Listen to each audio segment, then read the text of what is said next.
watched him get knocked out hog-tied. Looking 2099, and it took me a minute to realize that those were explosions going off in the background. I thought this man was sitting on a peaceful park. I said, it's a little dreary. Wilf is a little dreary on this park bench, but that's okay. And then this little child walks up to him, and I said, who is this girl and why is she talking to this grown man? And it took me a minute. Okay, I'm talking about second rewatch to realize that was not a child, that was a grown adult in a child-looking body. Because I was like, how is this child having actual, mature conversations about things, talking about they've known each other forever? How, when you were just born yesterday? She touched his face and then just kind of spaced out. I said, that makes no sense. Literally wasn't until the rewatch where I was like, oh, that is not a child. That is a robot. Meet a bunch of people that everything's revolving around. We meet Tommy, okay? We meet who's a cop in the town that they all live in. We meet Burton, who is the brother of Flynn, who this whole thing happens to be, around, okay? She's mixed up in some stuff somehow. Okay, we meet Reese, who is Burton's friend. We meet Connor, who's also Burton's friend. And we meet Leo, who is Burton's friend. Okay, so there's some stuff that happens. We learned that her mom is blind because of a tumor that she has. I can't remember exactly. And that she's having to take these pain medicines and all of that. And, Flynn, apparently she just thinks the worst of her brother because she straight up accused him of taking her mom's pills. She's like, I see you've been swapping them out and taking them, and you gave her a 10 milliliter, dog. Come to find out, she's the worst sister ever because he actually was giving his mom his pills. This man's in pain too, but he was giving them up. Could you imagine if your sister came up to you and was like, you're a no good, down, dirty dog, okay? Because you've been stealing medicine from your mom, and we've been working hard to get her that medicine. And the whole time, you've been giving your mom your medicine, taking your hard-earned money that you use for your medicine, give it to your mom. He was so sweet because there would have been an argument. You're not about to talk to me crazy. Have you lost your mind? Later on, Flynn ends up playing this game for her brother. Obviously, they're expecting it to be him, but it's her because she's the better of the two. So she goes into this futuristic world. The ground looked like it was made of glass. There were lights inside of us. Looks very smooth. Looks like you could roller skate on it and probably bust your butt. Now, could you imagine if it snowed and then there was ice on the ground? Car crash. You ever driven on black ice? It's the scariest thing of your life. Imagine it on a glass ground. No, I would never go anywhere. I would just walk everywhere. She ends up having to go into this game, and she's playing as her brother. There's this voice talking to her, just controlling her the whole time. Now, obviously, we're thinking it's a game this whole time, too. Anyway, she seduces the girl. She, puts some thing under her nose. It's like the opposite of smelling salts, but I can't think of what it's called right now, okay? The girl blacks out. Then she ends up fighting this robot in the front seat of the car. The way that robot snatched her, I'm talking about, get over here. I've never seen somebody go from the back seat to the front seat so fast. She beats the robot, takes the girl, and ends up meeting up with the voice, who we learned is Aaliyah, aka the little girl that was talking to Wilf at the beginning of the show, but we see her in her actual adult body. And she says something very cryptic, and she's like, what if I tell you that in 10 years, your world will change? Would you change everything now? And then obviously Flynn's like, what the heck are you talking about? Shut up talking to me. I liked it better when you were inside of my head because you're weird. She gets out the sim. She's like, this is the coolest thing I've ever done in my entire life. But nauseous, okay? Almost fell to the ground. I'm telling you right now, if I take off a headset and I almost fall, I'm not getting back on that headset. Ever. No, thank you. So then when she gets done playing the game, she decides, oh, let me go get the medicine for our mom. Turns out she's not going to the pharmacy. She's going to the local drug dealer. Okay, and everything's fine and dandy, but she tried to get one pill, and they were like, no, absolutely not. You do not get to get one pill. Now, look, some things happen. Connor comes outside on his little motorbike, and even though he has one arm, Flynn's like, y'all should leave, because he's trained to kill. Okay, he's trained to kill, and he's gonna take it out on everybody. And he don't care if he only gets 2 of y'all.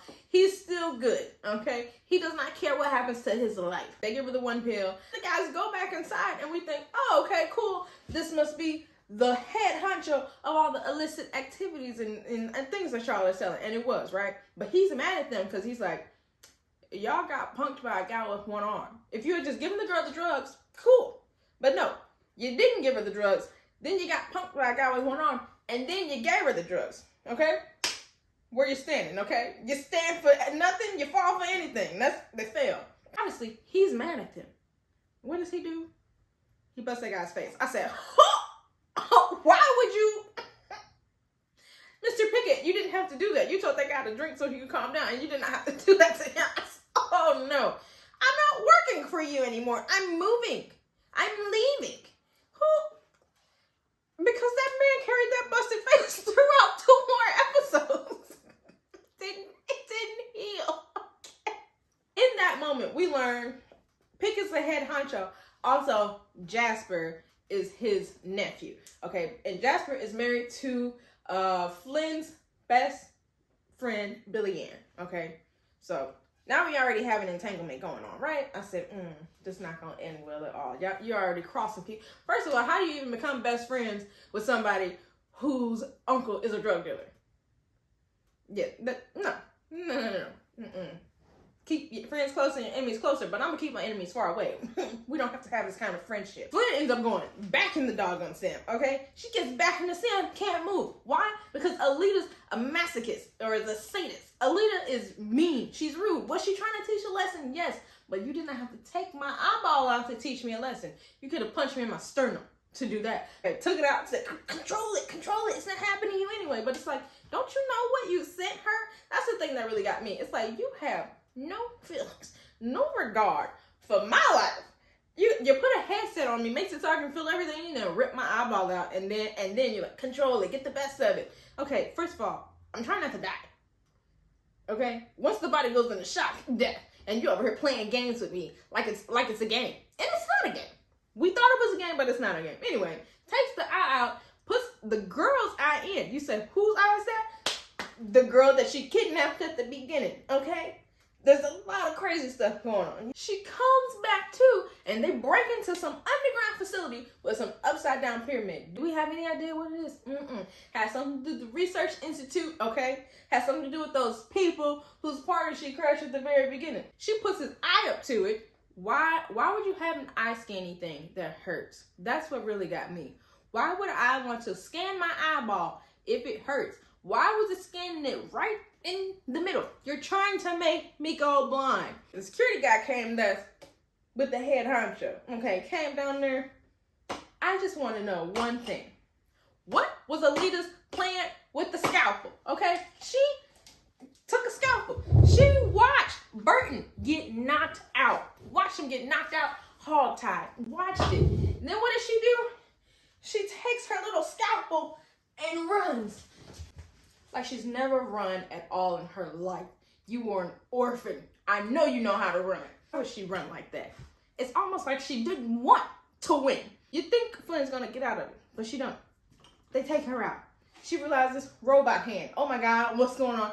Never want to play this game again. But what happens? Wolf Doggone contacts her in her past, even though she thinks it's the people in the game. She thinks it's a game, but it's not a game. Wolf contacts her and says somebody's taking out a hit on you, $9 million. She goes and tells her brother. He's like, you're crazy. She's like, shut up, you're drunk. And then what happens? They said, we probably should check it out because remember what happened with Connor? The one-armed man. Turns out it's all their fault. Now, would I still be friends in close contact with somebody that made me only have one arm? No. No. I don't know if I could ever forgive you for that. But apparently he could. They look in that little drone and what happens? They see a lot of people on their property because somebody really took a hit out for little old Flynn for $9 million.